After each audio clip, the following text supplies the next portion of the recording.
Togolaises, Togolais, je viens aujourd'hui vous faire une confidence. Cette confidence, je crois en toute honnêteté que ça sera ma dernière vidéo. Et partagez massivement cette vidéo pour que ça puisse atteindre la cible. Je viens aujourd'hui m'adresser spécialement à nos autorités togolaises. Je reçois chaque jour que Dieu fait des messages en inbox de plusieurs jeunes Togolais qui ont soit le master, la licence, le baccalauréat, ou même qui ont entrepris quelque chose, mais qui ont besoin peut-être d'un 30 000, d'un 50 000, d'un 100 000 francs pour booster leur activité. Ce ne sont pas des paresseux. Ce ne sont pas des gens désœuvrés. Ils veulent, avec une forte volonté, changer leur niveau de vie.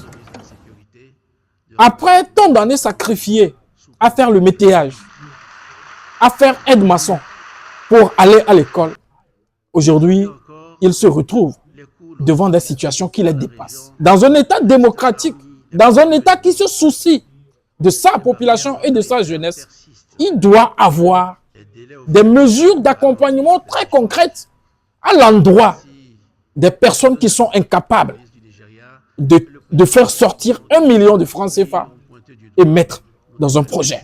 Toutes les institutions, tous les projets mis en place par le gouvernement dans le sens d'aider ces jeunes-là ne répondent réellement pas aux besoins de cette jeunesse-là.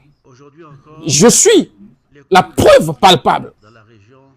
Quand j'étais encore à Lomé, j'ai écrit un projet d'agriculture que j'ai envoyé à Fayège. On ne m'a jamais répondu. Le projet a été mis dans les tiroirs. Ceci voudrait simplement dire que c'est des milliers de jeunes qui subissent ce genre de traitement.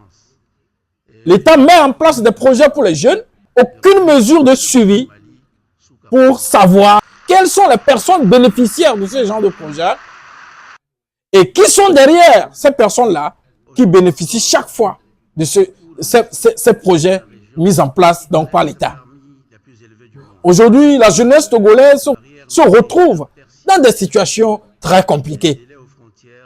Mes chers amis, est-ce que nous, jeunes, nous allons toujours garder silence face à ce qui se passe? Je pense en toute honnêteté que notre constitution togolaise nous interdit le silence. Elle nous interpelle à parler et à dire non à ce qui ne va pas.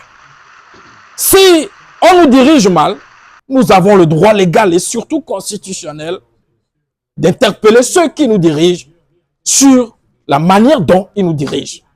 Togolaises, Togolais, je porte toute la jeunesse togolaise dans mon cœur. Je contribue à ma manière, mais je ne suis pas l'État.